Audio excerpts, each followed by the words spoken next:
at her phone like it might bite her. Her hands shook slightly as she pulled up Trevor's number. The afternoon sun beat down through the windshield, making the interior uncomfortably hot, but she barely noticed.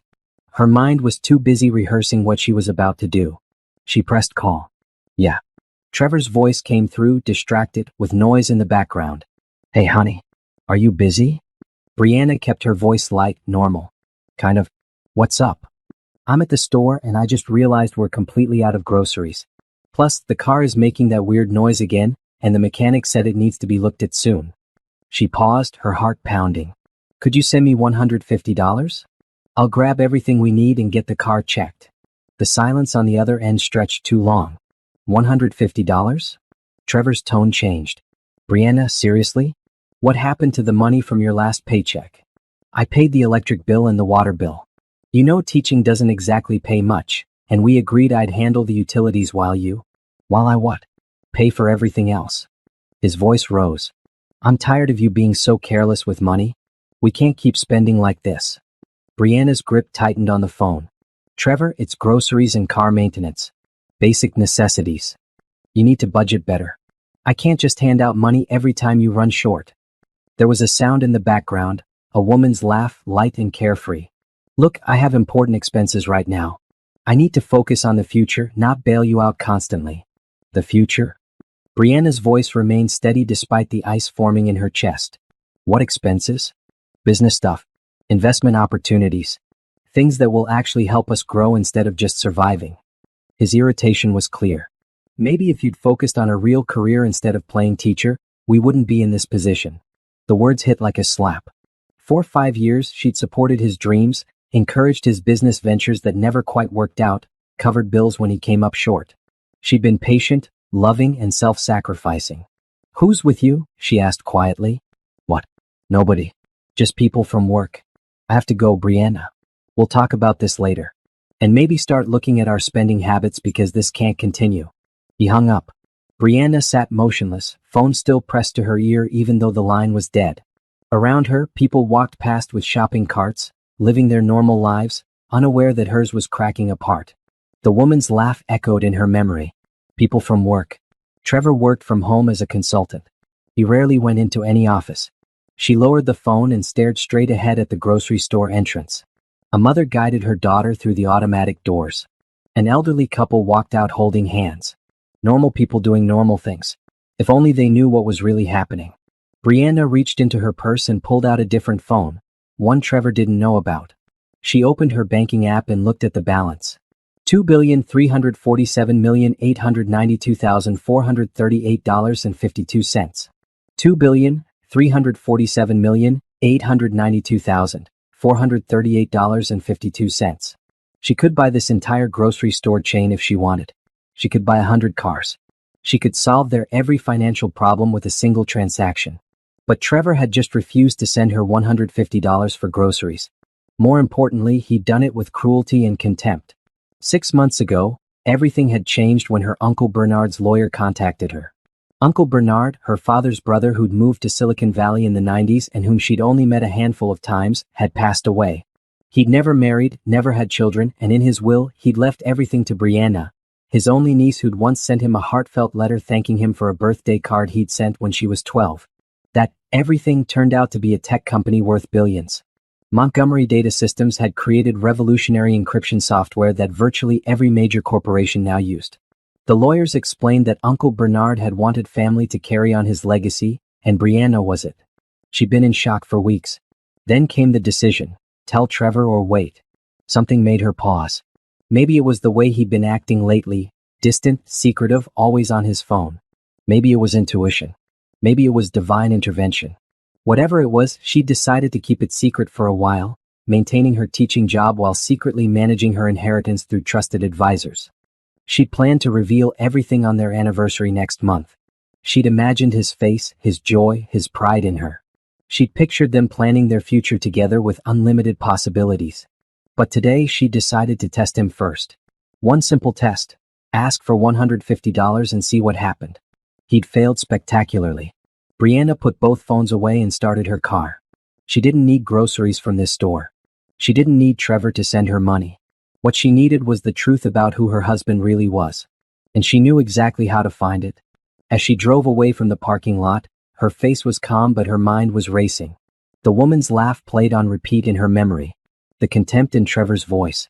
The way he dismissed her career, her contributions, her worth. 5 years of marriage and it had come to this moment. A $150 test that revealed everything. Her phone buzzed.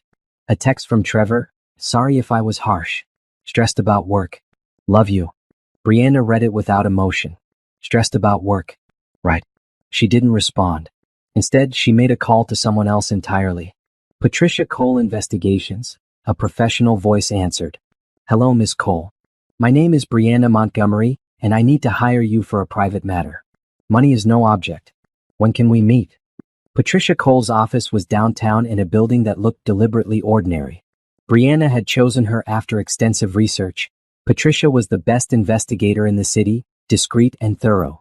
When Brianna walked in the next morning before school, Patricia was already waiting with coffee and a notepad. Mrs. Montgomery, Patricia stood, shaking her hand firmly. She was a woman in her 50s with sharp eyes that seemed to take in everything. Please sit. You mentioned this was urgent. Brianna sat down and folded her hands in her lap. I need you to investigate my husband, Trevor Montgomery. I believe he's having an affair. Patricia nodded, writing. What makes you suspicious? He comes home late. He's secretive with his phone. He's emotionally distant. Yesterday, he refused to send me money for groceries, but I heard a woman laughing in the background. Brianna's voice remained steady. He said he was with work people, but he works from home. The pieces don't fit. How long have you been married? 5 years. We met when I was in my last year of graduate school for education. He was charming, ambitious, supportive. At least, I thought he was supportive. Brianna looked out the window at the city below. For the first few years, things were good. Then gradually he changed. Or maybe I just started seeing clearly. Patricia watched her carefully. Mrs. Montgomery, I have to ask some standard questions. Are you prepared for what we might find? Sometimes investigations reveal difficult truths. I'm prepared, Brianna said. I need to know the truth, whatever it is. Understood. Now my fee is. Money isn't a concern, Brianna interrupted gently. I need speed and discretion more than anything. Whatever you charge, double it and give me results fast. Patricia's eyebrows rose slightly. All right. I'll need some information. Trevor's full name, where he works, his usual schedule, phone number if you have it. Brianna provided everything, watching Patricia take efficient notes. As she talked, she thought about how she'd gotten here. How 6 months ago, she'd been a simple teacher worried about paying bills, and now she was sitting in a private investigator's office with billions in the bank. Uncle Bernard had been a mystery to her growing up. Her father's older brother who'd gone to California in search of fortune and found it. He'd send birthday cards with checks for $20, Christmas cards with $50. Small amounts that meant a lot to her family. When she was 12, she'd written him a thank you letter, telling him about her dream to become a teacher and help kids learn. He'd written back, a rare occurrence, saying he admired her goals and knew she'd do great things. That was the last direct communication they'd had until his lawyer called. Ms. Montgomery, I'm Roger Hartwell, executor of Bernard Montgomery's estate. I'm calling to inform you that you've been named sole beneficiary of his will. She thought it might be a few $1,000s, maybe enough to pay off some student loans. Then the lawyer had asked her to sit down and explained about Montgomery Data Systems, the valuation, the assets, the properties.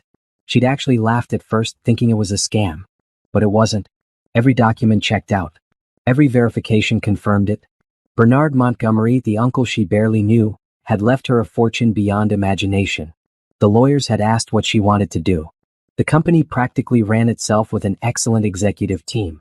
She could remain a silent owner or get involved or sell it entirely. She decided to stay involved, taking virtual meetings, learning the business, making strategic decisions. Her teaching background actually helped. She was good at understanding complex systems and breaking them down. But she told no one. Not Trevor. Not her friends. Not even her mother, though that was partly because Mom would have told everyone in town within hours. She'd wanted time to process it, to plan, to figure out how this changed her life. And she'd wanted to see if Trevor loved her for her, or for what she could provide. Now she had her answer. Mrs. Montgomery? Patricia's voice broke through her thoughts. Is there anything else you can tell me that might help? Brianna focused back on the present. He's been spending more than usual. I'm not sure where the money is coming from. His consulting business has been slow, or so he says. But he bought new clothes recently, expensive ones. He's been getting his hair cut at a fancy place downtown. Little things that don't add up. Do you have access to his accounts? Joint checking and savings, yes. But I suspect he might have others I don't know about. Patricia nodded. I'll look into it. Give me 3 days. I'll have preliminary information for you by Friday. 3 days, Brianna repeated. In 3 days, she'd know the truth about her marriage. 3 days to confirm what her gut already told her. She stood and shook Patricia's hand again. Thank you. I'll wait for your call. As Brianna left the office and headed to school, she felt strange. Part of her was heartbroken, but another part was cold and clear. She'd built a life with Trevor based on what she thought was love and partnership. If that was a lie, then she needed to know. And if it was a lie, she had the resources to walk away without looking back. Her phone buzzed with a text from Trevor. What do you want for dinner? I'll cook tonight. She almost laughed. Now he was being considerate? After yesterday's cruelty? She texted back. Whatever you want is fine. I'll be home by 6. She taught her classes that day with her usual energy, helping students understand fractions and encouraging a shy boy who finally raised his hand to answer a question. Teaching grounded her. These kids didn't care if she was rich or poor. They just needed someone to believe in them. At lunch, she checked her secret phone. Her investment advisor had sent an update. 3 tech startups she'd invested in were performing exceptionally well. Her wealth had grown by another $1 million overnight. She shook her head at the absurdity. While Trevor counted pennies and refused her $150, she'd made $1 million in her sleep. That evening, she came home to find Trevor in the kitchen making pasta. He smiled at her, kissed her cheek, asked about her day. He was performing, she realized. Trying to make up for yesterday without actually apologizing or acknowledging what he'd done. How was your day? She asked, setting her bag down. Good, productive. Had some client calls. He stirred the sauce. Listen, about yesterday I was stressed. Work has been intense. It's fine, she said, because what else could she say right now? She wasn't ready to confront him yet. Not until she had all the facts. They ate dinner making small talk. Trevor's phone buzzed several times. Each time he glanced at it quickly, then ignored it. She watched him carefully, seeing the signs she'd missed before. The way his eyes darted to the phone. The slight tension in his shoulders. The fake relaxation in his smile. I'm going to take a bath, she said after dinner, standing up. Long day. Sure, babe. I'll clean up here. In the bathroom, she ran the water and sat on the edge of the tub, thinking. 2 more days until Patricia called. 2 more days of pretending everything was normal. She could do this. She'd spent 6 months keeping a $1 billion secret. She could manage 2 more days. Her reflection stared back at her from the mirror. She looked the same face, same hair, same person. But inside, everything had shifted. The Brianna who'd asked Trevor for $150 expecting his support was gone. In her place was someone harder, clearer, someone who finally saw the truth. And that truth was going to set her free. Friday afternoon, Brianna left school and drove straight to Patricia's office. 3 days had felt like 3 years. She'd maintained her normal routine, teaching, cooking dinner, smiling at Trevor, while inside she'd been counting hours. Now, sitting across from Patricia again, she braced herself. Patricia slid a thick folder across the desk. I'm sorry, Mrs. Montgomery. Your instincts were correct. Brianna opened the folder. The first photo showed Trevor and a woman she didn't recognize standing close together outside a restaurant. The woman was tall, blonde, dressed in an expensive suit. They were holding hands. Her name is Vanessa Chin, Patricia said. She's a real estate agent with Prestige Properties. Age 32, divorced, no children. They met 8 months ago when Trevor attended an open house in the Riverside district. 8 months. Brianna kept her face neutral as she flipped through more photos. Trevor and Vanessa at dinner. Walking through a park. Entering an apartment building together. The images were clear, undeniable. This is an apartment Trevor has been renting for the past 4 months, Patricia continued, pointing to one photo. He meets Vanessa there at least 3 times a week. They also go out to restaurants, always on the other side of town where you're less likely to have mutual acquaintances. How is he paying for this? Brianna's voice was steady. That's interesting. Patricia pulled out bank statements. Trevor has a separate account you weren't aware of. He's been transferring money from your joint account into this private account in small amounts, $200 here, $300 there, over the past year. Nothing large enough to trigger your attention, but it adds up. He's also taken out a credit card in his name only. The statements showed charges at expensive restaurants, jewelry stores, and that apartment rental. Brianna studied the statements. While she'd been carefully budgeting, worried about bills, Trevor had been systematically. Betrayal went deeper than she'd imagined. "There's more," Patricia said quietly. "I intercepted some text messages." She showed Brianna her tablet with screenshots. "Trevor to Vanessa, can't wait to see you tonight. B is working late again. Finally building something real with you." Vanessa to Trevor, "When are you going to tell her? I'm tired of hiding." Trevor to Vanessa, "Soon. I promise. Just need to handle it right. She's emotional and I don't want drama." Brianna read through dozens of messages. Trevor complaining about her. Trevor promising Vanessa they'd be together openly soon.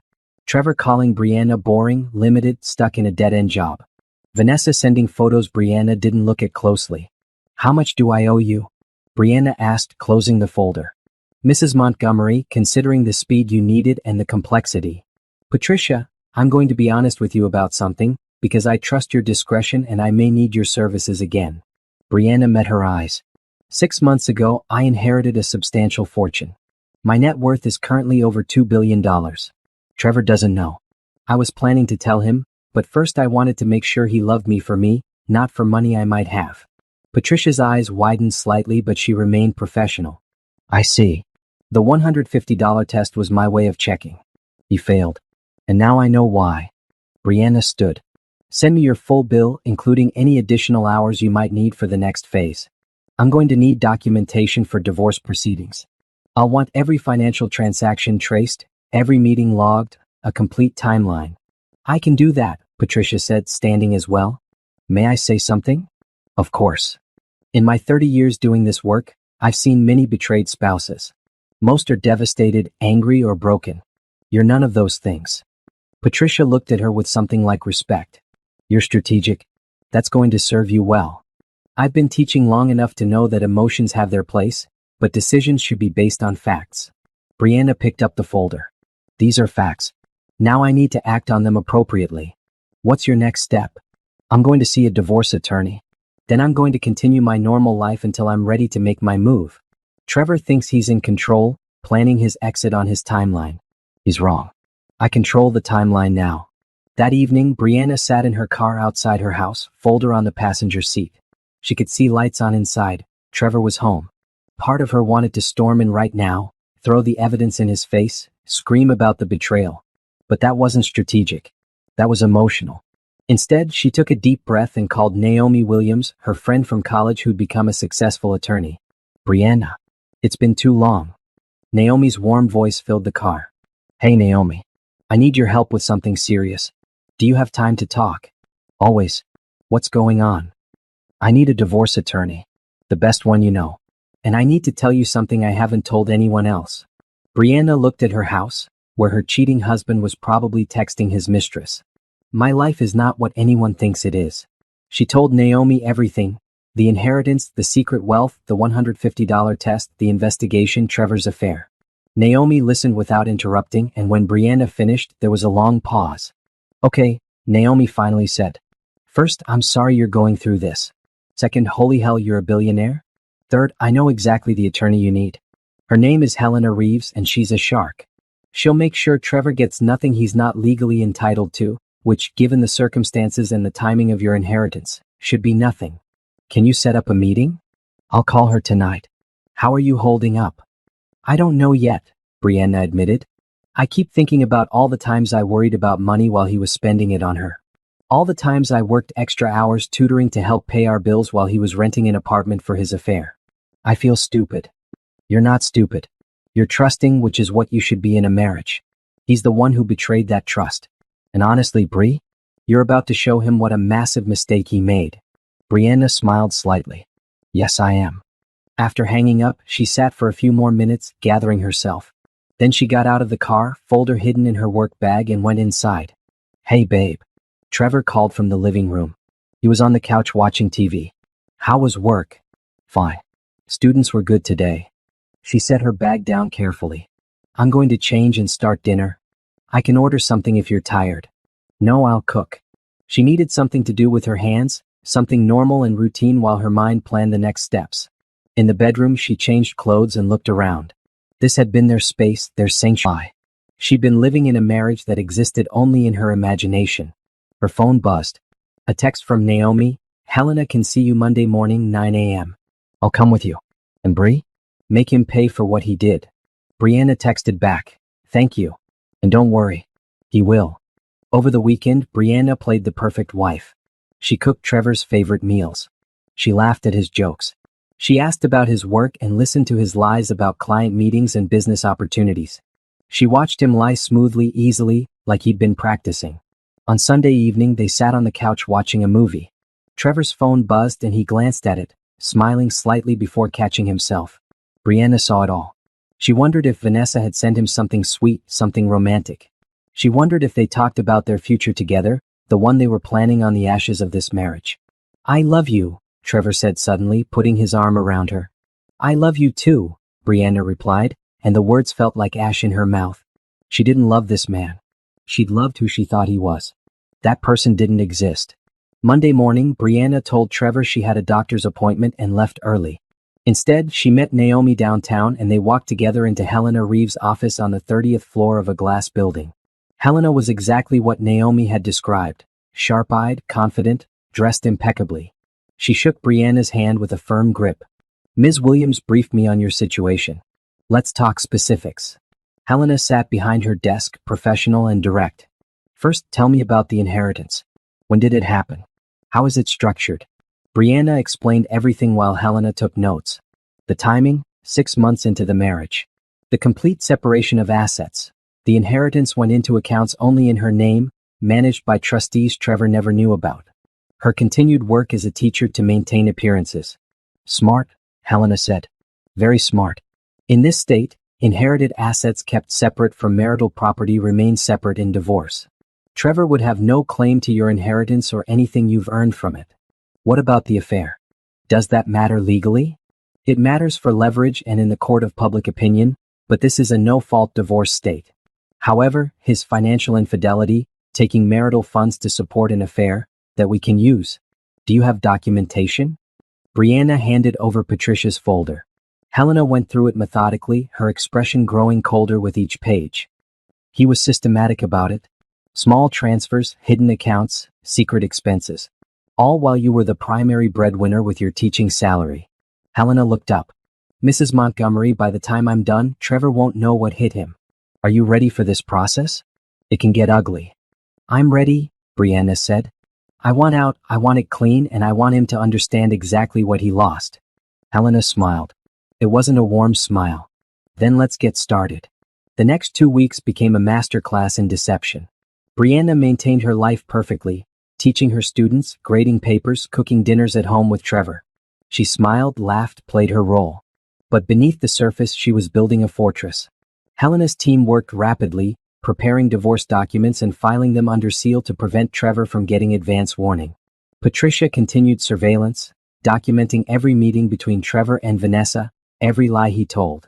Brianna's financial advisors restructured her assets to ensure complete separation from anything Trevor might touch. At home, Trevor grew bolder. He came home later, his excuses thinner. One Thursday night, he didn't come home until almost midnight. Where were you? Brianna asked from the couch where she'd been reading. Client dinner ran late. You know how it is, had to close a deal. He kissed the top of her head absently. You didn't wait up, did you? Just wanted to make sure you were okay. I'm fine, babe. You worry too much. He headed to the bedroom. Coming to bed? In a bit. She sat in the quiet house after he'd gone, thinking about the photos Patricia had sent earlier.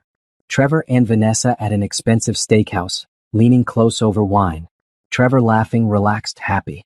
More present with Vanessa than he'd been with Brianna in months. That Saturday, something shifted. They were sitting at breakfast when Trevor's phone rang. He glanced at it, silenced it quickly, but not before Brianna saw V on the screen. Who was that? She asked casually. Nobody. Spam call. He set the phone face down. Trevor, can I ask you something? He looked up, wary. Sure. Are we okay? I feel like you've been distant lately. His expression softened into concern. Practiced, perfect concern. Babe, I'm sorry. Work has been crazy stressful. I know I've been distracted. But we're fine. Better than fine. Are you sure? Because if something's wrong, I want to know. I want to fix it. He reached across the table and took her hand. Nothing's wrong. I promise. Actually, I've been working on a surprise for our anniversary. That's part of the stress. Brianna felt cold. Their anniversary was in 3 weeks. What surprise was he planning? Asking for a divorce? Introducing Vanessa as his new partner?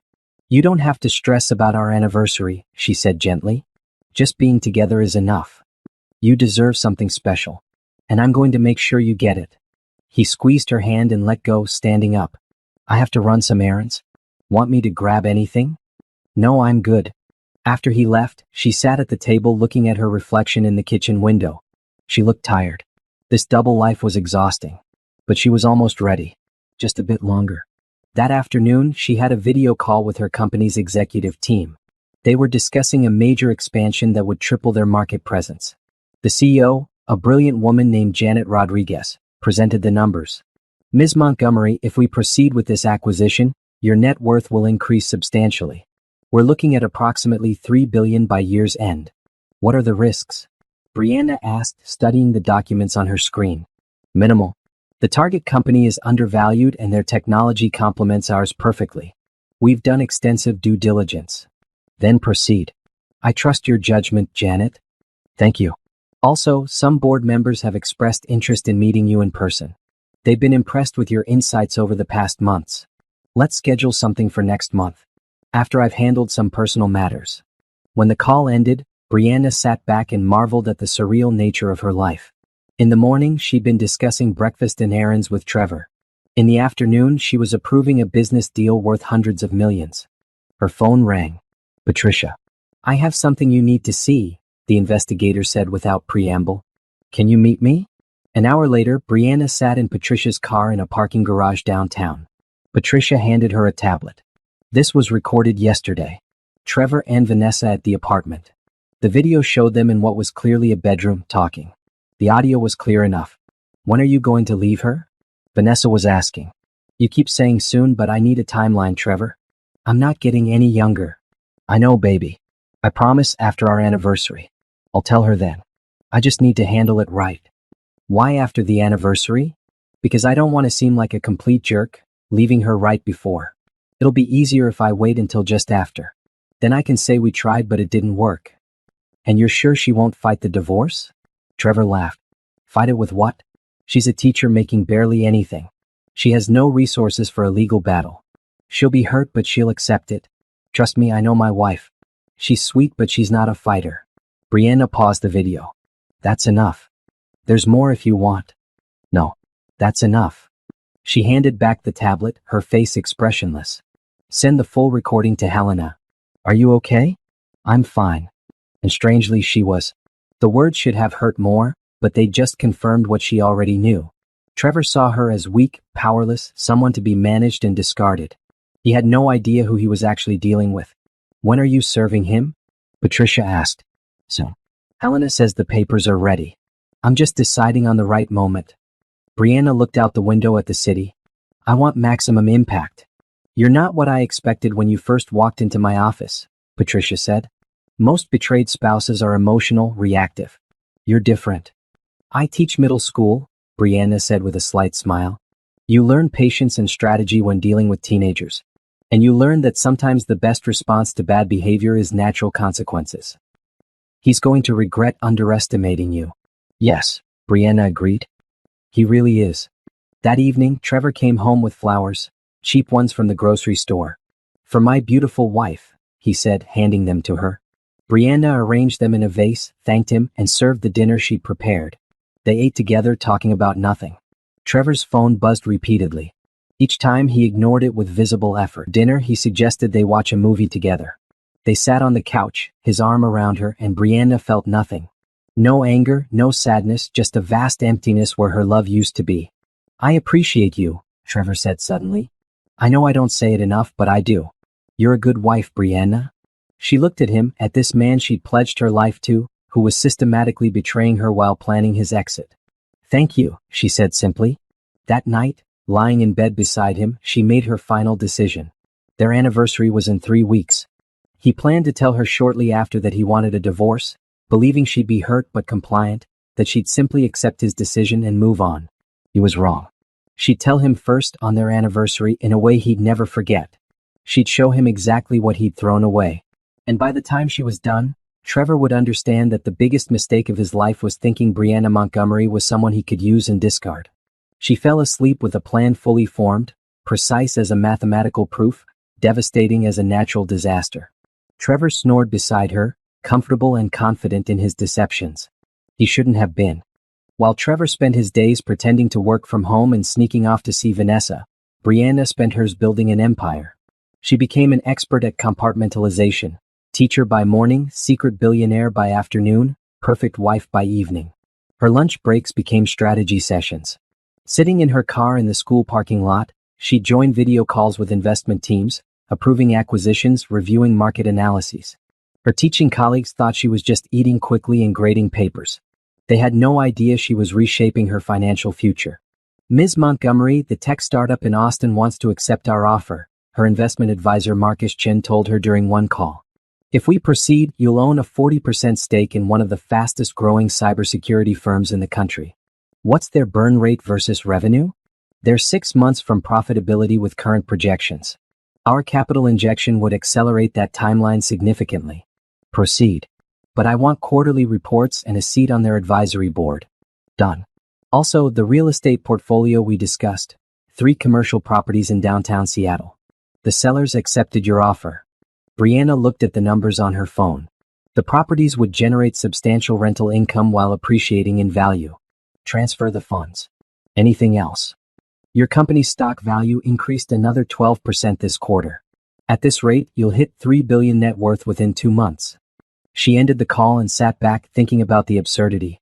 Last week, Trevor had complained about her buying name-brand cereal instead of store-brand to save $3. This morning, she'd approved the purchase of 3 buildings worth $20 million. That afternoon, she taught her students about fractions, patiently explaining why dividing by 0 was impossible. A girl named Stephanie finally understood and her face lit up with that beautiful moment of comprehension. This, Brianna thought, was why she still taught despite everything. No amount of money could replace that pure joy of helping a child understand something new. After school, she drove to a building across town she'd recently purchased through an LLC. The penthouse had been move-in ready, and she'd been slowly furnishing it with pieces Trevor would never see. It would be her home after the divorce, a place he'd never touched, never contaminated with his lies. Standing on the balcony overlooking the city, she called Naomi. Hey, how's the double life? Naomi asked cheerfully. Exhausting but manageable. How's the legal paperwork coming? Helena has everything ready. The divorce petition is airtight. She's documented every misappropriation of marital funds, every secret expense. Trevor's going to have a very bad day when he's served. Good. Brianna watched the sunset paint the sky. I've been thinking about the timing. Your anniversary? Yes. 5 years deserves some acknowledgement, don't you think? You're devious. I love it. I'm planning something special. A dinner at Montrose. That fancy place downtown? The one that's impossible to get reservations at? Brianna smiled. I own Montrose. Well, my LLC does. I bought it last month as part of a restaurant group acquisition. Getting a reservation won't be a problem. Naomi laughed. You're my hero. Seriously. So what's the plan? Dinner with Trevor. Intimate, romantic, the works. And during dessert, I'll give him my anniversary gift. Divorce papers documenting every lie, every betrayal, every dollar he stole from our joint account to fund his affair. That's cold. He deserves cold. He's been planning to divorce me right after our anniversary, thinking I'm too weak and poor to fight back. I'm just moving up his timeline and changing the power dynamic. When are you going to tell him about the money? During the same dinner. I want to see his face when he realizes what he's losing. Not just me, but the life he could have had if he'd been faithful. They talked for a while longer about strategy and logistics. After hanging up, Brianna walked through her penthouse, envisioning the life she'd build here. She'd already ordered furniture that reflected her taste. Modern, clean lines, nothing like the outdated pieces Trevor had insisted on keeping at their current house. Her phone buzzed. Trevor, working late tonight. Don't wait up. She almost laughed. Working late meant Vanessa. She texted back, okay, be safe. Instead of going home to an empty house, she ordered dinner from one of the city's best restaurants, another one she partially owned, and ate on her penthouse balcony. The food was incredible, the view was spectacular, and for the first time in weeks, she felt truly peaceful. Her phone rang. Janet Rodriguez from her company. Ms. Montgomery, sorry to call after hours. We have a situation that needs your input. What's going on? A competitor is trying to poach 3 of our key engineers. They're offering substantial raises and benefits packages. Counteroffer, Brianna said immediately. Match their salary, add a 20% bonus, and give them stock options. Those engineers are worth more than money, they're worth company loyalty and industry knowledge. We can't afford to lose them. That's generous. It's strategic. Losing them would cost us more in the long run through lost productivity and training new people. Make the offer tomorrow and let me know their response. After the call, she thought about leadership. 6 months ago, she'd had no business experience beyond balancing a household budget. Now she was making multi-million-dollar decisions with confidence. Turned out teaching had prepared her well. Both required understanding people, identifying problems, and creating solutions. She spent the evening researching another potential investment, a clean energy company that was developing innovative solar technology. By midnight, she'd read through their entire business plan and financial projections. She decided to invest. When she finally drove home at 1 a.m, Trevor's car was in the driveway. She found him asleep on the couch, TV still on. He woke when she came in. Hey, where were you? He rubbed his eyes, groggy. Couldn't sleep, so I went for a drive.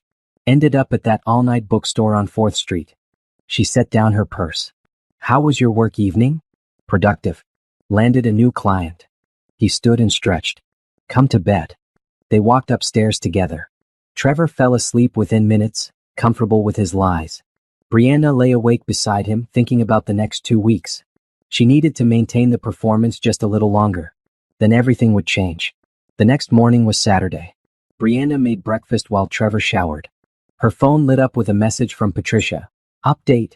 Trevor meeting Vanessa today at 2 p.m. The usual apartment. Perfect. That gave Brianna the whole day to herself. When Trevor came downstairs, she smiled at him. I have to go into school today to prepare some materials for next week. Probably be gone most of the afternoon. On a Saturday? Can't you do it Monday? Big presentation coming up for the students. Want to make sure it's perfect. You work too hard for what they pay you, Trevor said, not looking up from his phone. Sometimes I think you care more about those kids than our future. Education is important, she said mildly. So is financial success. But you do you, babe. After he left, supposedly to run errands but actually to meet Vanessa, Brianna went to her penthouse. She had a video meeting with a philanthropic foundation about education funding. They wanted her input on a major grant program for underprivileged schools. Ms. Montgomery, your background in education combined with your resources makes you uniquely qualified to help shape this program, the foundation director said. I'd be honored. Education changed my life. I want to make sure every child has access to quality learning regardless of their economic situation. Would you be willing to serve on our board? Absolutely. And I'd like to make a personal donation to the foundation. $5 million to start, earmarked specifically for teacher training and classroom resources. The director's eyes widened. That's incredibly generous. It's necessary. Teachers are underpaid and under-resourced. This is one way to help change that. After the meeting, she felt energized. This was what wealth could do, make real change, help real people. Trevor would have spent $5 million on luxury cars and status symbols. She was investing in children's futures. That evening, Trevor came home in an unusually good mood. Let's go out to dinner, he suggested. Somewhere nice. Sure. Where do you want to go? Your choice. They went to a mid-range Italian restaurant. Trevor was attentive, charming, clearly feeling guilty about his afternoon with Vanessa. He held her hand across the table, asked about her work, laughed at her stories about student antics. It would have been touching if Brianna didn't know the truth. Instead, it was just sad. He was performing too, trying to assuage his conscience before he destroyed their marriage. Our anniversary is coming up, Trevor said over dessert. What do you want to do? I'd love to go to Montrose, Brianna said. I know it's expensive, but for 5 years together, maybe we could splurge? Trevor hesitated. She could see him calculating whether it was worth spending money on her when he was planning to leave shortly after. But refusing would seem suspicious. Sure, he finally said. Let me see if I can get a reservation. I'll call tomorrow, Brianna offered. Sometimes they have cancellations. Thanks, babe. That would be great. She smiled at him across the table, this man who thought he was so clever, so in control. He had no idea the web she'd woven around him, the trap he was walking into. In 2 weeks, their anniversary dinner would be the most expensive meal of his life. And he wouldn't pay a single cent of it. The 2 weeks before the anniversary felt like the longest of Brianna's life. Every morning she woke up beside Trevor and played her role. Every evening she cooked dinner and listened to his lies. Every night she reviewed documents from Helena, building the case that would destroy any claim he might make to her wealth. The timing is perfect, Helena told her during one of their strategy sessions. The inheritance happened 6 months into your marriage, was kept completely separate from marital assets, and has been managed solely by you through private trustees. In of your minimal joint savings, roughly $8,000. He's stolen at least $15,000 from that joint account to fund his affair, Brianna noted, which we'll document in the filing. He may actually end up owing you money once we account for his misappropriation of marital funds. The anniversary fell on a Friday. Brianna took the day off from school, her first personal day all year. She spent the morning at a spa she owned through one of her LLCs, getting her hair done, nails perfect, skin glowing. The stylist didn't know she was working on the owner. Big date tonight? The woman asked while working on Brianna's hair. Anniversary dinner with my husband. How romantic. How many years? 5 years. Our last 5 years, actually. The stylist missed the significance, chatting about romance and commitment. Brianna smiled and let her talk. By the time she left, she looked stunning.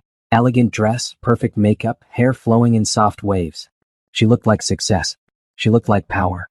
She looked like everything Trevor was losing. At the house, Trevor was getting ready too.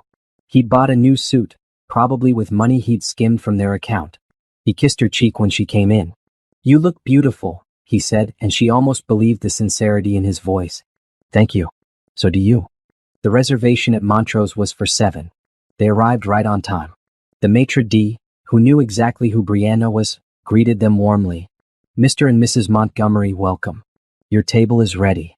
He led them to the best table in the house by the window overlooking the city. Brianna had arranged everything perfectly. The lighting was intimate but clear. The table setting was elegant. And at a table across the room, though she hadn't told Trevor, she'd arranged for Vanessa to be dining with her work colleagues. A complimentary dinner for top real estate agents. Trevor didn't notice Vanessa at first. He was focused on the menu, on the wine list, clearly uncomfortable with the prices despite having suggested somewhere nice. Order whatever you want, Brianna said. It's our anniversary. We should celebrate properly. They ordered wine, an expensive Bordeaux that Trevor chose after internal debate. They ordered appetizers and entrees. The food was exquisite as Brianna knew it would be. She'd approved the chef personally. This place is incredible, Trevor said, looking around. I'm surprised we got a reservation. Sometimes you get lucky, Brianna said. Actually, I need to tell you something about that. What? I own this restaurant. Well, part of a restaurant group that I own. Trevor laughed. Good one. I'm serious. He looked at her, smile fading. What are you talking about? 6 months ago, I inherited a fortune from my uncle Bernard. Montgomery Data Systems, along with substantial other assets. I'm currently worth approximately $2.8 billion. Trevor's face went through several expressions: disbelief, confusion, denial. That's not funny, Brianna. It's not a joke. She pulled out her phone and showed him a banking app. This is one of my accounts. Just one of several. He stared at the screen showing hundreds of millions of dollars. His face went pale. This is a fake app.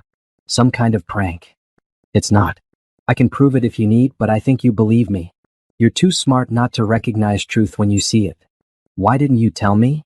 His voice rose slightly. Because I wanted to see if you loved me for me or for what I could give you. She took a sip of wine. I tested you. Remember when I asked for $150 for groceries? You refused, told me I was careless with money, said you had important expenses. Meanwhile, you've been taking money from our joint account to rent an apartment for your mistress. Trevor's eyes widened. What are you? Vanessa Chin. Real estate agent. You met her 8 months ago. You've been seeing her 3 times a week at an apartment on Riverside. You've spent over $15,000 of our money on her. Dinners, jewelry, rent. Should I continue? Brianna, let me explain. There's nothing to explain. I have photos, bank statements, text messages. I've had you under surveillance for 3 weeks. She reached into her purse and pulled out an envelope. These are divorce papers. Already filed, processed, and approved. The service just needed my signature to become official. She signed the papers calmly while he watched in horror. Then she slid them across the table. You're getting nothing from my inheritance. It was kept completely separate from our marital assets. You'll get half of our joint savings, which totals about $8,000, minus the $15,000 you stole, which means you'll actually owe me $7,000. My attorney will be in touch about payment arrangements. Trevor's hands shook as he picked up the papers. You can't do this. We can work through this. I love you. Now you love me. Interesting timing. Brianna glanced across the room. Oh look, Vanessa is here. What a coincidence. Trevor's head whipped around. Vanessa had just noticed them, her face going white as she recognized the situation. I arranged for her to be here tonight, Brianna continued. Complimentary dinner for top real estate agents. She doesn't know who owns the restaurant, but she's about to learn. I wanted her to see this too. To understand that whatever future you two planned is based on lies. Brianna, please. Trevor reached for her hand, but she pulled back. You told Vanessa I was too weak and poor to fight a divorce. That I'd just accept whatever you decided. You called me boring, limited, stuck in a dead-end job. You said you knew your wife, that I wasn't a fighter. I didn't mean. Yes, you did. You meant every word. And you were wrong about who I am and what I'm capable of. She stood, picking up her purse. Enjoy your dinner, Trevor. It's already paid for. Consider it a parting gift. And when Vanessa comes over to ask what just happened, you can explain how you threw away a life with a billionaire because you wanted to sleep with a real estate agent. Wait. He stood too desperate now. We can fix this. I'll end things with Vanessa. We can start over. With your money we could. There is no we anymore. And there's certainly no your money for you to access. She looked at him with something like pity. You know what's funny? We could have built an incredible life together. But you chose $150 over billions. You chose lies over love. That was your decision. She walked away from the table, her head high, her steps confident. The entire restaurant had gone quiet, sensing the drama. As she passed Vanessa's table, she paused. He's all yours now, Brianna said pleasantly. Enjoy the man who values you at approximately $15,000 in stolen money. I hope it was worth it. The maitre d' opened the door for her. Have a good evening, Ms. Montgomery. Your driver is waiting. She'd arranged for a private car service, something else Trevor didn't know she could afford. As she slid into the back seat, she looked back at the restaurant. Through the window, she could see Trevor still standing at their table, divorce papers in hand, his whole world crumbling around him. She felt nothing. No triumph, no sadness, just a clean, clear certainty that she'd done exactly the right thing. Where to, Ms. Montgomery? The driver asked. Home, she said. Then corrected herself. Actually, no. Take me to the Riverside Towers penthouse. That's home now. As the car pulled away from Montrose, leaving Trevor and his destroyed life behind, Brianna felt something she hadn't felt in months. Free. The weekend after the anniversary dinner felt surreal. Brianna spent Saturday morning moving her few personal belongings from the house. She didn't want anything they'd bought together. Those items belonged to a life that was over. She took only what had been solely hers before the marriage. Photos from her childhood, books, her grandmother's jewelry box. She just finished unpacking when her phone rang. Helena. Trevor's attorney contacted me. He wants to negotiate. Brianna carried a box of books to her new bookshelf. There's nothing to negotiate. The divorce terms are final. He's claiming the inheritance should be considered marital property because it happened during your marriage. We both know that won't hold up. Inherited assets kept separate remain separate. Correct, but he's going to try anyway. His attorney is aggressive.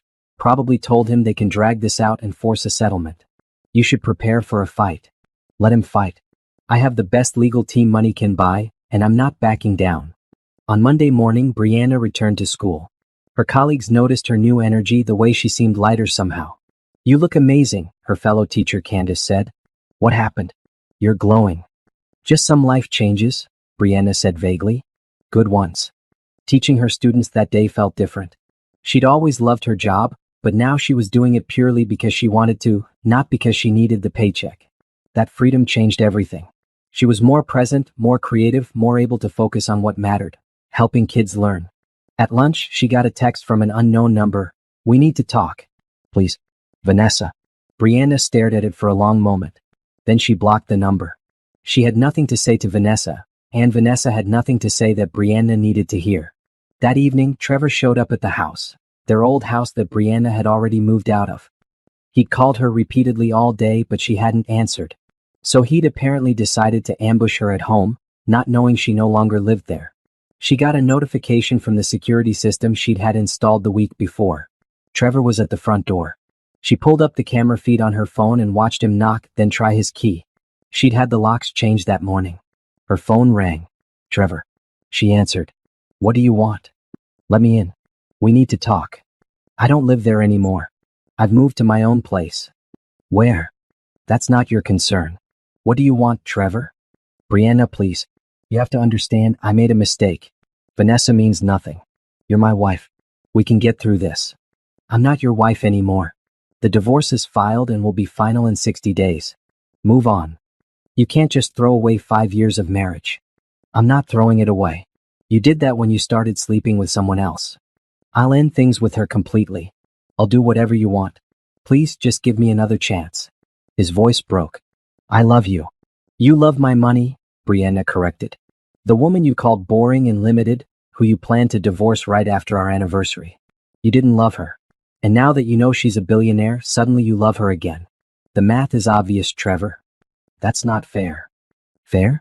You stole $15,000 from our joint account to fund an affair, lied to me for 8 months, and planned to leave me thinking I'd be too poor and weak to fight back. Don't talk to me about fair. I never said you were weak." "Yes, you did. To Vanessa. I have the recordings." Brianna kept her voice even. "You told her I wasn't a fighter, that I'd just accept the divorce because I had no resources. You underestimated me completely." Silence on the other end. "That's what I thought," Brianna said. "Lose my number, Trevor. My attorney will handle everything else." She hung up before he could respond. On the security camera, she watched him stand at the door for several more minutes before finally leaving. He looked diminished somehow, like he'd physically shrunk. Maybe that's what happened when someone's world collapsed. They became smaller. Over the next week, Trevor's attorney filed motion after motion, trying to delay the divorce, trying to claim rights to her inheritance, trying to paint Brianna as vindictive and Trevor as a victim. Helena's team countered every move effortlessly. "He's desperate," Helena said during one of their check-ins. "His attorney knows they have no case, but Trevor is pushing for any possible angle. It's actually getting embarrassing." "How long will this drag out?" "Another month at most. The judge won't tolerate frivolous delays. And once all the evidence of his affair and financial misconduct comes out in the filing, Trevor's going to look very bad." Meanwhile, Vanessa had apparently decided that direct contact with Brianna wasn't working, so she tried a different approach. She gave an interview to a local gossip blog, painting herself as a victim who'd been lied to by Trevor. "I had no idea he was married at first," Vanessa claimed in the article. "When I found out, I tried to end things, but he told me his marriage was over in everything but name. He said his wife didn't love him anymore. I'm heartbroken to learn the truth." Brianna read the article with detached amusement. Vanessa was trying to salvage her reputation by rewriting history. The text messages Patricia had recovered told a very different story. Vanessa had known about Brianna from the beginning and hadn't cared. Naomi called immediately after the article posted. "Did you see what she said?" "I saw. It's fiction." "Are you going to respond?" "Why would I? The truth is documented in the divorce filing, which is public record. Anyone who cares can read it there. Vanessa's lies don't affect me. You're really zen about this whole thing." "I'm not zen. I'm just clear about what matters. Vanessa and Trevor wanted each other so badly they were willing to betray me. Now they have each other. That's their consequence to live with, not mine." But Trevor and Vanessa's relationship was apparently not going well. Patricia, who was still monitoring the situation per Brianna's instructions, reported that they'd had a massive fight at the Riverside apartment. "Vanessa is furious that Trevor misrepresented his financial situation," Patricia explained. "She thought she was getting a man with resources. Instead, she got someone who's about to owe his ex-wife $7,000 and has no real income." The fight got loud enough that neighbors complained. "They deserve each other," Brianna said. 2 weeks after the anniversary confrontation, the divorce hearing took place. Brianna sat beside Helena in the courtroom, perfectly composed in a designer suit that cost more than Trevor used to make in a month. Across the room, Trevor sat with his attorney, looking haggard and defeated. The judge reviewed the filings efficiently. Trevor's attorney made a half-hearted argument about the inheritance timing, but the judge shut it down immediately. The inheritance was kept completely separate from marital assets, managed through private trustees, and never commingled with marital funds. It remains Ms. Montgomery's sole property. The judge looked at Trevor over his glasses. Furthermore, I see documented evidence that Mr. Montgomery misappropriated $15,000 in marital funds to support an extramarital affair. Ms. Montgomery is not only entitled to her inheritance, but also to restitution for those stolen funds. Trevor's attorney tried to argue, but the judge had clearly read the entire file and wasn't interested in excuses. The divorce is granted. Mr. Montgomery will pay Ms. Montgomery $7,000 in restitution for misappropriated funds, payable within 90 days. All of Ms. Montgomery's separately held assets remain her sole property. Each party retains their individual assets acquired after the separation. Are there any questions? No, Your Honor, Helena said smoothly. Trevor's attorney reluctantly agreed. Then we're adjourned. The judge banged his gavel. It was over. 5 years of marriage ended in a 15-minute hearing. Brianna stood, shook Helena's hand, and walked out of the courtroom without looking back at Trevor. In the hallway, Helena smiled. Clean, quick, and exactly the outcome we wanted. How do you feel? Free, Brianna said simply. Completely free. As she walked out of the courthouse into the bright afternoon sun, she saw Trevor on the steps, his attorney talking to him urgently. Trevor looked up and their eyes met for just a moment. She saw everything in his face: regret, anger, desperation, loss. She felt nothing but relief. This chapter was closed. Now she could begin the next one. Despite the judge's clear ruling, Trevor wasn't ready to give up. His attorney filed an appeal the following week, claiming procedural errors and asking for a review of the asset distribution. Helena wasn't surprised. Appeals are standard in high-net-worth divorces, she explained to Brianna over coffee. They're hoping you'll get tired of the process and offer a settlement just to make it go away. That's not happening, Brianna said firmly. I know. And the appeal won't succeed. The original ruling was sound, the evidence was overwhelming, and frankly, Trevor has no grounds. But it'll take a few months to wind through the system. Fine. I have time and resources. He has neither. What Trevor did have, apparently, was desperation. Over the next few weeks, he tried everything.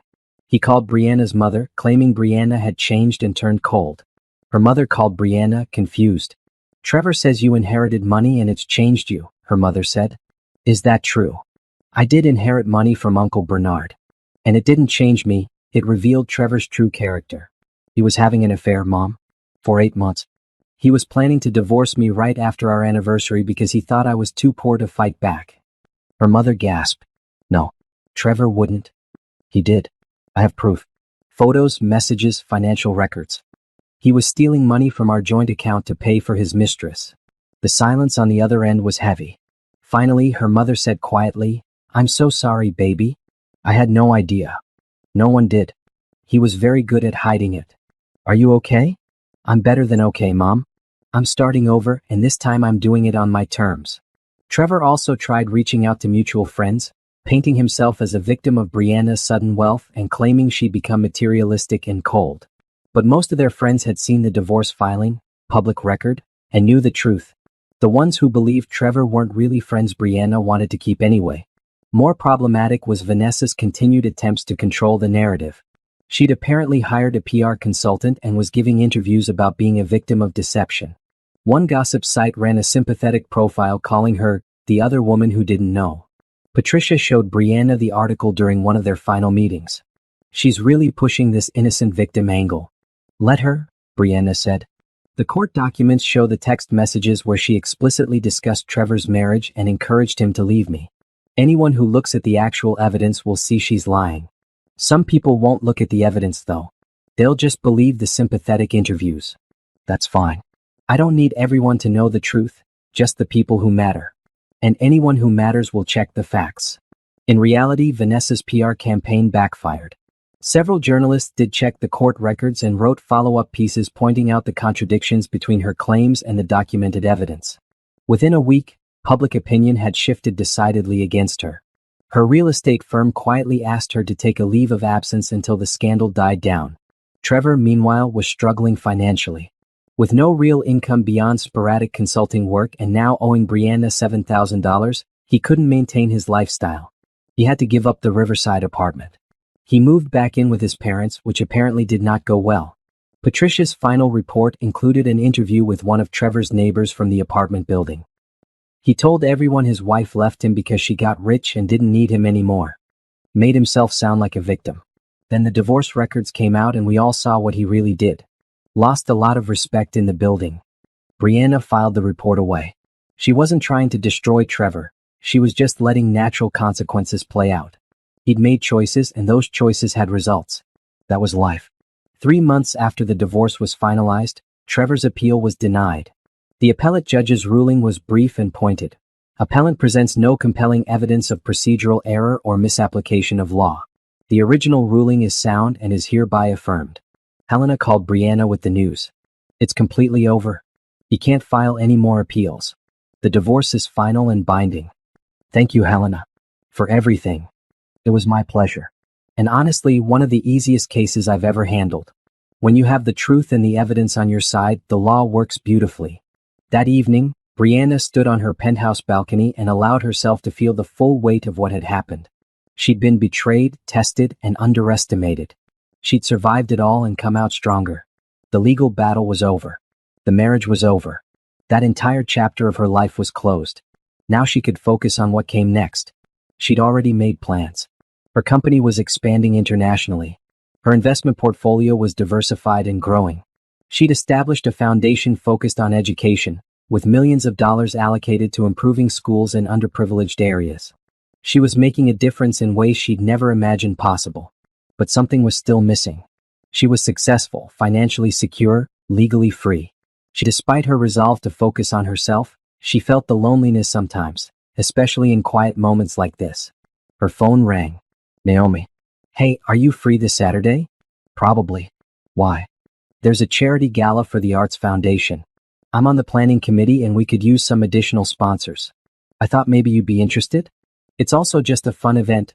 Good food, interesting people, live music. What's the cause? Funding arts programs in public schools.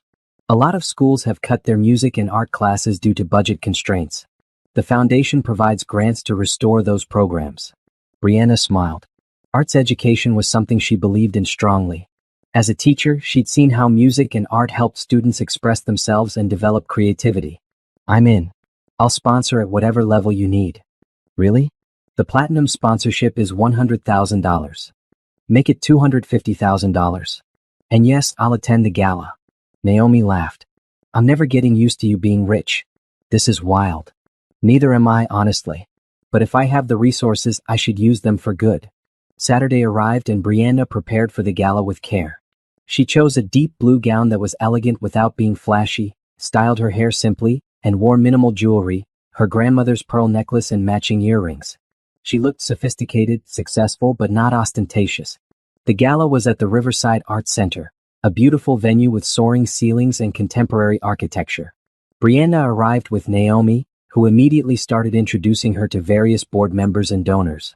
This is Brianna Montgomery, our platinum sponsor for tonight, Naomi said, her pride evident. People were impressed, curious, polite. They asked about her background, her interest in arts education, her company. Brianna answered honestly but briefly, more interested in listening to others talk about the foundation's work.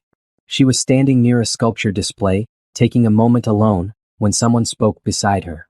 Beautiful piece, isn't it? She turned to find a man about her age, maybe slightly older, studying the sculpture.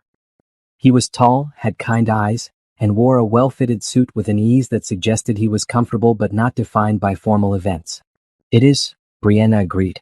The use of negative space is really clever. It makes you think about what's not there as much as what is. Exactly. He smiled. I'm Julian Pierce. I volunteer with the foundation. I'm an architect and I help design the new art spaces in schools. Brianna Montgomery. I'm a sponsor and a teacher, so this cause matters to me personally. A teacher? That's wonderful. What grade? Middle school. Math primarily, but I teach some integrated STEM classes too. They talked easily about education, about architecture, about the intersection of art and learning. Julian was genuinely passionate about his volunteer work, describing how proper space design could enhance student creativity and engagement. He spoke about learning through environment and democratizing beauty in ways that resonated with Brianna's own teaching philosophy. Too often, art spaces in underprivileged schools are afterthoughts. Julian said. Cramped classrooms with bad lighting and no acoustic consideration for music programs. Kids deserve better. Beautiful spaces that inspire them. I completely agree. And it's not just about aesthetics, it's about sending a message that their education matters, that they matter. Exactly. He looked at her with real appreciation. You get it? A lot of people see arts education as frivolous, but it's fundamental to human development. They talked through most of the evening, only interrupted when Naomi found Brianna to introduce her to the foundation director. Julian politely excused himself but mentioned he hoped they could talk more later. Who was that? Naomi asked, eyeing Julian as he walked away. Julian Pierce. He's an architect who volunteers with the foundation. And he's completely into you. Did you see how he looked at you? Naomi. I'm just saying it's nice to see you talking to someone. You've been so focused on the divorce in your business, you deserve to have some fun too. Later, as the evening was winding down, Julian found her again. I know this might be forward, but would you like to get coffee sometime? I'd love to continue our conversation about education and design. Brianna hesitated for just a moment. She'd been so focused on protecting herself, on building her new life alone, that the idea of opening up to someone felt risky. But Julian seemed genuine. He talked to her for hours without asking about her wealth or her company. He didn't even seem to know who she was beyond a teacher and sponsor. I'd like that, she said. They exchanged numbers. As Brianna left the gala that night, she felt something she hadn't felt in a long time. Possibility. Not love, not yet. Just the simple possibility of connection with someone who saw her as a person, not as money or status or opportunity. It was a small feeling, tentative and fragile. But it was there. And for now, that was enough. 6 months after the divorce was finalized, Brianna's life had transformed in ways she was still processing. Her company's value had continued to grow exponentially, her investments were performing beyond projections, and her foundation was making real change in education across the state. But the biggest surprise was Julian. Their coffee date had turned into dinner, which turned into weekend walks through museums, which turned into long phone conversations about everything and nothing. Julian was unlike anyone she'd dated before, grounded, thoughtful, content with who he was. He had a successful architecture firm but wasn't defined by it. He volunteered regularly, not for recognition but because he genuinely believed in giving back. And remarkably, he'd fallen for her before he knew about her wealth. That revelation came 2 months into dating when Julian mentioned offhandedly that he was working on a project for that Montgomery Data Systems company. Wait, Brianna had said. You know about Montgomery Data Systems? Sure, they hired my firm to design their new headquarters. It's a fascinating project. They want sustainable architecture that reflects their tech innovation. He paused. Why? Julian, I own that company. His expression had been priceless. Shock, confusion, then understanding. You're that Montgomery? The owner they keep mentioning in meetings but who we never see because she manages everything remotely? Yes. You're a billionaire. Yes. He'd sat back, processing. Then laughed. I've been buying you coffee at that little shop near your school. Did you think that was cheap? I thought it was sweet. I literally bought a Billionaire a $4 latte. And I appreciated every one. They talked for hours that night about wealth, about identity, about what really mattered. Julian admitted he'd been intimidated at first, not by the money itself but by what it might mean about their relationship. Would she still want to date a regular architect when she could have anyone? I don't want anyone, Brianna had said simply. I want someone who sees me, who cares about my thoughts on teaching philosophy and whether I prefer impressionism or abstract expressionism. You've done that from the start. Because you're interesting, Julian said. The money is just a detail about your life. It's not who you are. That attitude proved itself over the following months. Julian never asked her for anything, never expected her to pay for expensive things, never treated her differently than before. When she offered to sponsor his community center project with a substantial donation, he'd been grateful but had insisted on a formal grant process through her foundation to ensure it was evaluated on merit, not favoritism. I want your foundation to fund projects that matter, he'd explained. If my project qualifies on its own merits, great. But I won't take advantage of our relationship.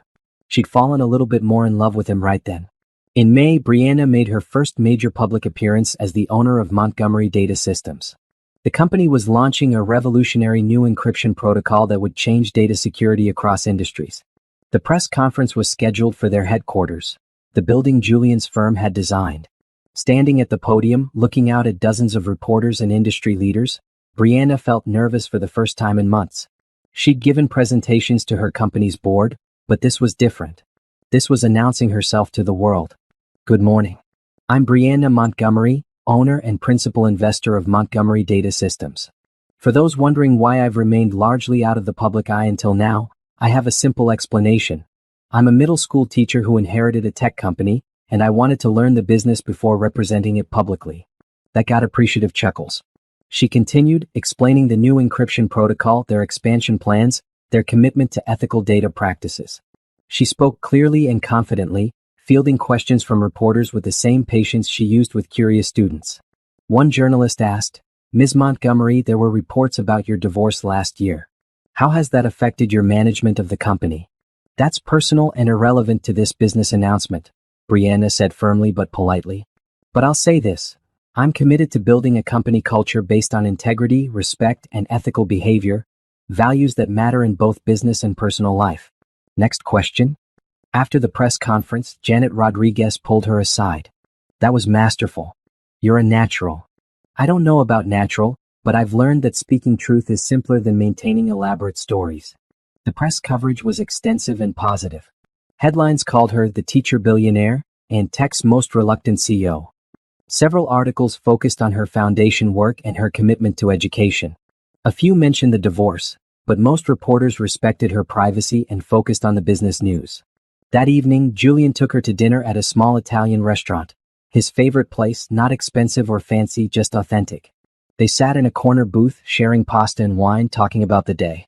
"You were amazing today," Julian said. "Confident, clear, in command. Very impressive." "Thank you. I was terrified. Didn't show at all." He reached across the table and took her hand. "I'm proud of you. Not because you're successful or rich, but because you handled a difficult situation with grace and turned it into something meaningful." The divorce. Everything. Trevor's betrayal could have made you bitter or vindictive. Instead, you used it as motivation to build something better. You took control of your life. Brianna squeezed his hand. "I couldn't have done it without support. Your support." "I didn't do anything. You treated me like a person, not a story or an opportunity. You liked me before you knew about the money. That mattered more than you know." They finished dinner and walked through the city, hand in hand, talking about Julian's latest community center project and Brianna's plans to expand her foundation internationally. It was a perfect evening. Simple, genuine, full of the kind of contentment that comes from being with someone who truly knows you. The next month brought news about Trevor. He'd apparently tried to start a consulting business, but it had failed. He'd moved out of his parents' house into a small apartment, was working a regular job in sales, living a completely ordinary life. Through mutual acquaintances, Brianna heard he'd broken up with Vanessa shortly after the appeal was denied. She dumped him when she realized there was no money, the acquaintance explained. He thought they'd build a life together, but she'd only been interested in what he could provide. Ironic, right? Brianna felt nothing hearing this. No satisfaction, no sympathy, just a distant acknowledgement that karma had a way of working things out. In July, Brianna's foundation announced a major initiative. $50 million allocated over 5 years to improve public school education infrastructure. The money would fund teacher training, classroom resources, arts programs, and technology access in underprivileged districts. The press conference for this announcement was even bigger than the last one. Brianna stood with Janet, Naomi, and several education leaders, explaining the program's goals. "Education changed my life," Brianna told the assembled reporters. "My teachers believed in me when I was just a kid with potential and not much else. They gave me tools to succeed. This foundation is about making sure every child has access to that kind of support, regardless of their economic situation. Every child deserves teachers who are properly trained and fairly compensated, schools that are safe and well-resourced, and programs that help them explore their interests and talents." The initiative received national attention. Brianna was interviewed on morning shows, featured in business magazines, and invited to speak at education conferences. She accepted some opportunities and declined others, always prioritizing her teaching work and her foundation over personal publicity. In September, nearly a year after her divorce was finalized, Brianna stood in her old middle school classroom preparing for a new academic year. She'd considered quitting teaching now that she didn't need the income, but the idea had felt wrong. She loved teaching. She loved her students. Money hadn't changed that. Ms. Montgomery, one of her former students ran up to her in the hallway. I saw you on TV. You're famous. I'm not famous, sweetie. I just do some business work in addition to teaching. My mom said you're really rich and you're using your money to help schools. Is that true? It's true that I'm working to improve education, yes. That's so cool. I want to do that when I grow up. Make money and use it to help people. Brianna smiled. Then work hard, be kind, and never stop learning. You can do anything you set your mind to. That afternoon, teaching her first class of the year, Brianna felt complete in a way she hadn't in years. She had wealth, yes. She had success and influence and opportunity. But she also had purpose. She had meaningful work. She had genuine love with Julian. She had a future she was building deliberately and thoughtfully. Her phone buzzed during planning period. A text from Julian, dinner tonight? I'm cooking. She texted back, perfect. I'll bring wine. As she drove to Julian's house that evening, wine in the passenger seat, she thought about how different her life was from a year ago. Then she'd been testing Trevor with $150, discovering his affair, planning her escape. Now she was free, successful, and genuinely happy. Julian greeted her at the door with a kiss. How was the first day back? Wonderful. I love teaching. I know you do. It's one of the many things I love about you. They cooked dinner together in Julian's modest kitchen, which he refused to renovate despite Brianna's offers to hire the best designers. I like my kitchen, he'd insisted. It's comfortable. Over pasta that Julian had made from scratch, they talked about their days, their plans, their dreams. Julian mentioned a potential project building affordable housing with integrated community spaces. Brianna talked about expanding her foundation's reach to rural schools that were even more underserved than urban ones. We make a good team, Julian observed. You focus on education infrastructure, I focus on physical infrastructure. Together we could actually change communities. Is that a proposal? Brianna teased. Julian looked at her seriously. Not yet. But someday when we're both ready, yes. I want to build a life with you, Brianna. Not because you're wealthy or successful. I wanted that before I knew about any of that. But because you're kind and smart and purposeful. Because you see the world the way I do and want to make it better. Brianna felt her eyes well up. I want that too. Good. He raised his wine glass. To the future. To the future, she echoed, clinking her glass against his. She'd been through betrayal, heartbreak, and the complete dissolution of a life she'd thought was real. She'd been tested and underestimated. But she'd emerged stronger, clearer, more certain of who she was and what she wanted. Trevor had thought the $150 test would be about money. He'd been wrong. It had been about character, about values, about who someone truly was when they thought no one was watching. And Brianna had learned more from that test than Trevor ever would. She'd learned her own strength.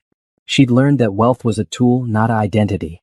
She'd learned that starting over was possible, even when it seemed impossible. Most importantly, she'd learned that the best revenge wasn't destroying those who hurt you. It was building a life so meaningful, so authentic, so full of genuine love and purpose that they became completely irrelevant. 1 year after serving Trevor with divorce papers at their anniversary dinner, Brianna stood on stage at the National Education Summit in Washington, D.C. She'd been invited as a keynote speaker to discuss philanthropic innovation in public education. The auditorium held over 2,000 educators, administrators, and policymakers. Good morning. I'm Brianna Montgomery, and I'm a middle school math teacher from Portland. She paused while the audience applauded. I'm also the owner of Montgomery Data Systems and founder of the Montgomery Education Foundation. But here's what matters most. I'm an educator first. Everything else I do stems from that identity. She spoke for 40 minutes about her vision for education funding, about empowering teachers, about ensuring every child had access to quality learning regardless of their zip code. She examples. The audience was engaged, responsive, clearly moved by her passion. After her, thank her for her foundation's work. She stayed for over an hour, listening to each person, taking notes on ideas for future foundation projects. Finally, her assistant Julia, hired 6 months ago to help manage her increasingly complex schedule, gently reminded her they needed to leave for the airport. Brianna had another commitment back in Portland that evening. On the private plane she'd purchased for efficient travel between her various commitments, Brianna reviewed documents for her company's board meeting the next day. Montgomery Data Systems had expanded into artificial intelligence ethics, developing tools to ensure transparent, accountable AI systems. It was cutting-edge work that aligned with her values. Her phone rang. Julian. Hey. How was DC? Good. The speech went well, and I talked to some amazing educators with brilliant ideas. I'm not surprised. When you talk about education, people listen. It's genuine passion. You can't fake that. How's the community center coming? Foundation is poured, framing starts next week. This is going to be beautiful, Bree. The space is going to serve hundreds of kids who currently have nowhere safe to go after school. I can't wait to see it. You'll be back in time for dinner? Should be there by 7. Perfect. I'm making your favorite. They talked for a few more minutes before Julian had to get back to a meeting with contractors. After hanging up, Brianna leaned back in her seat, looking out at the clouds below. Her life felt impossibly full. Teaching, running her company, managing her foundation, building a relationship with Julian, maintaining friendships, investing in meaningful projects. It was exactly what she wanted. That evening, she met Julian at the nearly completed community center. He walked her through the space, pointing out features. The music room with proper acoustics, the art studio with northern light, the computer lab with the latest technology, the gymnasium with basketball courts that could also serve as an event space. The foundation's grant made all of this possible, Julian said. Without that funding, we'd have built something functional but basic. This is beautiful. Kids deserve beautiful spaces, Brianna said, echoing Julian's words from their first conversation at the charity gala. You taught me that. We teach each other, he corrected. That's what partners do. They drove to Brianna's penthouse for dinner. Julian had indeed made her favorite, lemon pasta with asparagus, simple but perfect. They ate on the balcony, watching the city lights come on as the sun set. I saw something interesting today, Julian said. A news article about Trevor. Brianna looked up. She rarely thought about Trevor anymore. What about him? He got engaged. To someone new, not Vanessa. A woman he met at his sales job, apparently. Good for him, Brianna said, and meant it. I hope they're happy. You're not bothered? Why would I be? That chapter is closed. He's living his life, I'm living mine. I genuinely hope he's learned from his mistakes and will treat this woman better than he treated me. Julian studied her. You're remarkable, you know that? Most people would harbor some resentment. Resentment would only hurt me, not him. He made choices, faced consequences, and is moving forward. So am I. There's no benefit to holding on to anger. See, this is why I love you. Brianna smiled. Because I'm pragmatic about my ex-husband? Because you're genuine. You say what you mean what you say, and you don't waste energy on things that don't matter. He reached across the table and took her hand. You focus on what's real and important. Later that night, lying in bed, Brianna thought about the past 18 months. The betrayal, the test, the discovery, the divorce, the rebuilding. It had been painful but necessary. She'd needed to let go of who she thought she was, the struggling teacher married to a man she thought loved her, to become who she actually was. The next morning, she taught her classes with renewed energy. Her students were preparing for a math competition, and she'd been coaching them for weeks. Watching them solve complex problems, seeing their confidence grow, reminded her why she still taught despite not needing to. At lunch, Candace joined her in the teacher's lounge. I saw your DC speech online. You were incredible. Thank you. Do you ever think about quitting teaching? You could focus full-time on your company and foundation. Never. This is where I belong. The foundation and the company are important, but this, she gestured around the school, this is my purpose. These kids need good teachers. I can be one while also doing other work. You're balancing more than anyone I know. How do you do it? I have good people helping me. Janet runs the company day to day. My foundation has an excellent executive director. Julian manages his firm independently. I've learned to delegate, trust my teams, and focus on strategic decisions rather than trying to control everything. And somehow you still grade papers and plan lessons. Because that's the work that feeds my soul. That Saturday, Brianna attended the grand opening of Julian's community center. The mayor was there, along with dozens of families from the neighborhood. Kids ran through the new spaces, excited and amazed. Parents teared up seeing what their children now had access to. Julian gave a short speech thanking the foundation, the volunteers, and the community. Then he surprised Brianna by asking her to say a few words. She stood before the crowd, looking at all the hopeful faces. This center represents something important. The belief that every child deserves opportunity. My foundation provided funds, Julian's firm provided brilliant design, and this community provided heart. Together, we've created something meaningful. To the kids who'll use this space, work hard, dream big, support each other. And remember that people believe in you. The applause was warm and genuine. Afterward, kids ran up to Brianna, thanking her, asking questions about the art supplies and the computers. She talked to each one, learning their names, asking about their interests. One girl, maybe 12 years old, looked at her seriously. Are you really a teacher? I am. I teach middle school math. But you're also rich? I have resources, yes. How did that happen? I inherited money from a family member. But you know what I learned? Money only matters if you use it for good things. Otherwise, it's just numbers in an account. The girl considered this. I want to be a teacher when I grow up. Then study hard, be patient with people, and never stop learning. Teaching is the best job in the world. As the sun set and the opening celebration wound down, Julian found Brianna sitting on a bench outside the center, watching kids play basketball on the new courts. Tired? He asked, sitting beside her. Happy tired. This was wonderful. It was. And it's just the beginning. We're already planning 2 more centers in other neighborhoods. Brianna looked at him. If you're willing to fund them, my firm is willing to design them. Partners? Always. Julian put his arm around her and they sat in comfortable silence, watching the community enjoy this new resource. Eventually he spoke quietly. I'm going to marry you someday, Brianna Montgomery. I want you to know that. I'm not asking today because I want us to be absolutely sure, but I'm sure. You're the person I want to build a life with. Brianna leaned into him. I'm sure too. Yeah. You love me for who I am, not what I have. You respect my work, my values, my choices. You make me laugh and you make me think. You're patient and kind and good. Why wouldn't I want to marry you? So when I ask, you'll say yes? When you ask, I'll say yes. They sat on that bench outside the community center they'd built together, making plans for their future. No grand declarations, no dramatic gestures, just 2 people who genuinely cared about each other and wanted to build something meaningful together. 1 month later, on a random Tuesday evening, Julian made them dinner at his house.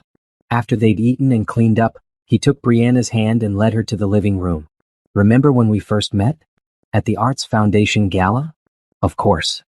I saw you standing by that sculpture and I thought you were the most interesting person in the room. Then we talked and I realized I was right. You were smart and passionate and real.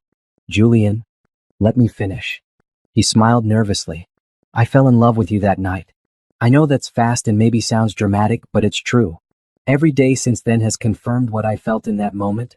You're the person I want beside me for everything life brings. He pulled out a small box and opened it. The ring inside was simple and beautiful. A single diamond on a platinum band, elegant without being ostentatious. Brianna Montgomery, will you marry me? She looked at Julian, this good, kind, genuine man who'd loved her when she had nothing to offer but herself, who'd continued loving her through. Yes, she said simply. Yes, I'll marry you. He slipped the ring on her finger and pulled her into a kiss. When they broke apart, both had tears in their eyes. I don't care about the money, Julian said. I want you to know that. If you lost everything tomorrow, I'd still want this. I know. That's why I said yes. 6 months later, they married in a small ceremony at the community center they'd built together. It wasn't ostentatious or expensive, just 50 close friends and family, simple flowers, a string quartet of music students from Brianna's foundation programs, and vows they'd written themselves. I promise to see you clearly, love you honestly, and build a life with you that matters, Brianna said, looking at Julian with complete certainty. I promise to be your partner in all things, in joy and difficulty, in success and challenge, in the mundane and the extraordinary. I promise to value what you value, support what you create, and always see you as a person first, not as wealth or status or anything else, Julian responded. I promise to build with you, dream with you, and face whatever comes with you. They exchanged rings, kissed, and walked back down the aisle hand in hand while their guests cheered. The reception was held right there in the community center, with catering from local businesses and decorations by neighborhood kids who'd used the art studio to create them. It was perfect, meaningful, authentic, full of the people and values that actually mattered. Trevor was not invited, obviously, but Brianna heard through mutual acquaintances that he'd gotten the wedding announcement. His response, reportedly, was a quiet "she deserves that" before changing the subject. He'd apparently learned something from the disaster of their marriage.